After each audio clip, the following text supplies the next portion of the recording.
This is the all-new CF Moto Zeho AE4 SE. Isang bagong electric scooter nga po na mabibili natin ngayong 2026. First, pag-usapan muna natin yung kanyang motor specs. Ito po ay mayroong motor type na electric hub motor na mayroong rated power na 1.6 kilowatts at peak power na 3 kilowatts. Na ayon po kay CF Moto ay kaya raw pong tumakbo hanggang sa full speed na 65 kilometers per hour. At ang acceleration rate naman po nito from 0 to 50 kilometers per hour ay kaya po nitong abutin sa 10.5 seconds. Dako naman tayo sa kanyang battery specs. Ang kanyang battery type po ay 72 volts lead acid.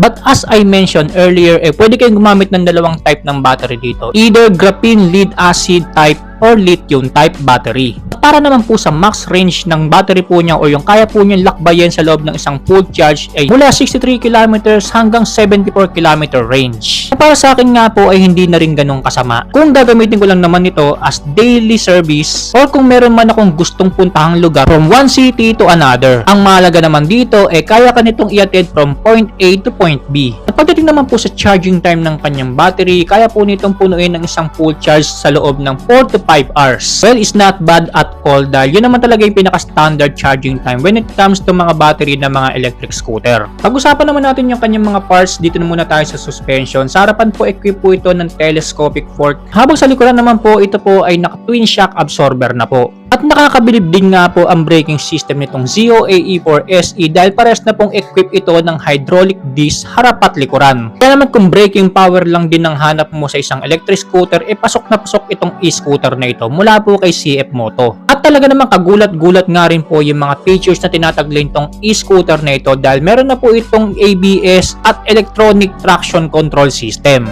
Mga safety braking features na bibihira mo nga lang po makita sa isang ordinaryong electric scooter. At para naman po sa kanyang iba pang mga features, as you can see, naka-LED na rin po lahat ng mga ilaw nito. Mula po mga ilaw sa harapan hanggang mga ilaw pagdating po sa likuran. At dahil LED na nga po lahat ng mga ilaw nito, expect natin na hindi ito gaano magkukonsumo ng baterya. Kumbaga, less power consumption pero hindi naman nakompromiso yung magiging buga ng mga ilaw nito. Naka-full LCD display na nga rin po ang panel nito at meron din pong napakalawak at very spacious na footboard. Na kung marami kang dalang mga gamit, pwede mong ilagay sa gitna nito. At dahil nga po sa ilalim na ng footboard nakalagay ang baterya nito, hindi rin nakompromiso yung underseat compartment nito. Kaya naman kung makikita nyo, meron po itong napakalawak at very spacious din na underseat compartment. Nagaya nga po na sinabi ko kanina, kasya po ang isang full face helmet kahit gaano pa kalaki yung shell niyan. At bukod pa doon, maaari pa tayong maglagay ng iba pang mga gamit sa ibabaw nito. Kaya naman kung reliable at very convenient na e-scooter nga po ang hanap mo, hindi rin pahuhuli